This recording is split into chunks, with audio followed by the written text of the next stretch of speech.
Hi, my name is Dr. Ling Shigang, consultant pediatrician at Thomson Hospital, Kota Damansara in Malaysia.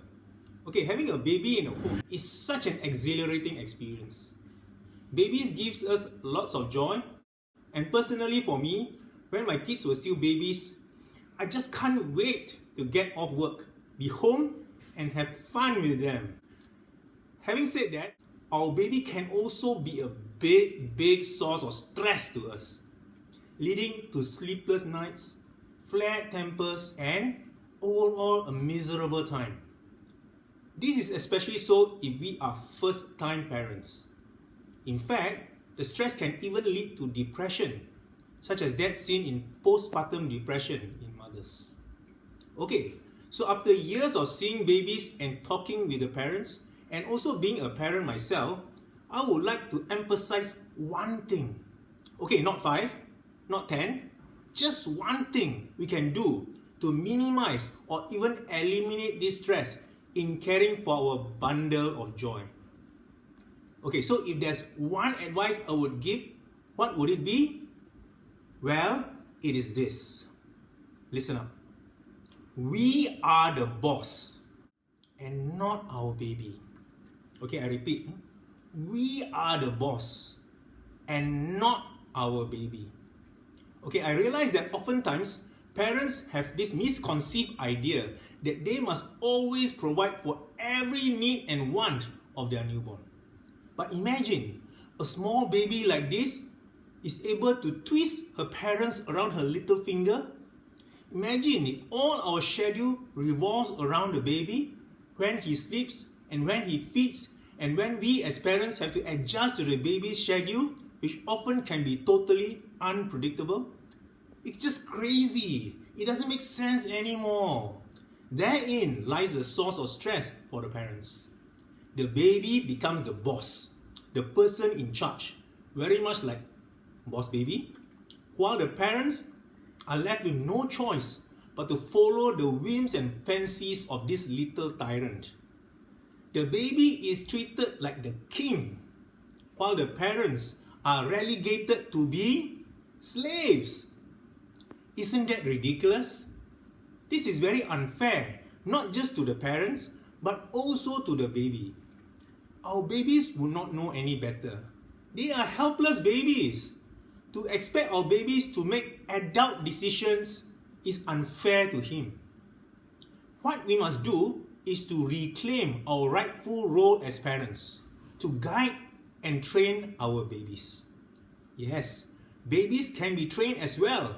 In fact, our babies are eagerly waiting to be guided. Instead of we, as parents, adjusting to the baby's schedule, we must train our babies to adjust to our schedule. Okay, let me give you an example to illustrate. One couple brought their baby for checkup and they were more than an hour late for the appointment. So when they came in, they apologized profusely for being late. So I asked them what happened. Their reply, "Oh, our baby fell asleep and we did not want to disturb her sleep." If we are about to go out as a family for a nice dinner and the baby falls asleep, what do we do? Just bring him out. He will adjust. He won't die or fall ill just because he loses 1 or 2 hours of sleep. After some time, we can actually train baby to sleep anywhere. In a car, at a crowded noisy restaurant, or in a place without air conditioning. Another real life example. A parent related that they had to cuddle the baby for him to fall asleep. After some time, cuddling did not work anymore. They needed to cuddle and walk around. That worked for a while, but later they had to resort to cuddling, walking around, and going up and down the stairs.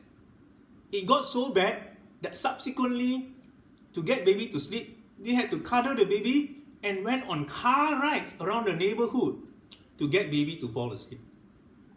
We can eliminate all this craziness by not giving in to our baby's demands. If our baby is about to fall asleep and starts crying, just leave him in the cot. Just pet him gently, comfort him with some soothing voices. Crying because of sleepiness, even for 1 hour, would do our baby no harm. After some time, he would adjust and be able to sleep in his own accord. Similarly, we can train baby to adjust to our sleeping hours. We can create a routine to give signal to baby that it's sleeping time. When sleeping time comes, you can dress him up in his pajamas, provide a gentle massage, put on the rockabye baby music, and dim the lights to let him know, hey, it's time to sleep. Okay, another example is the issue of demand feeding. Some parents feed their babies whenever baby demands it. But that is not the case, as this shifts the authority and decision of feeding to the baby, rendering parents powerless. Instead, parents should train baby to feed at regular intervals by offering feeds at regular intervals every 2 to 4 hourly. So parents decide when baby feeds, but baby can decide how much he wants to feed. This is called demand feeding. Okay, so remember, we are the boss. So when your baby wakes up in the middle of the night with his crying, tell yourself, I am the boss and not my baby. When you're breastfeeding your baby, tell yourself, I am the boss and not my baby. And when you are changing his diapers and he pees on you, tell him, I am the boss and not you.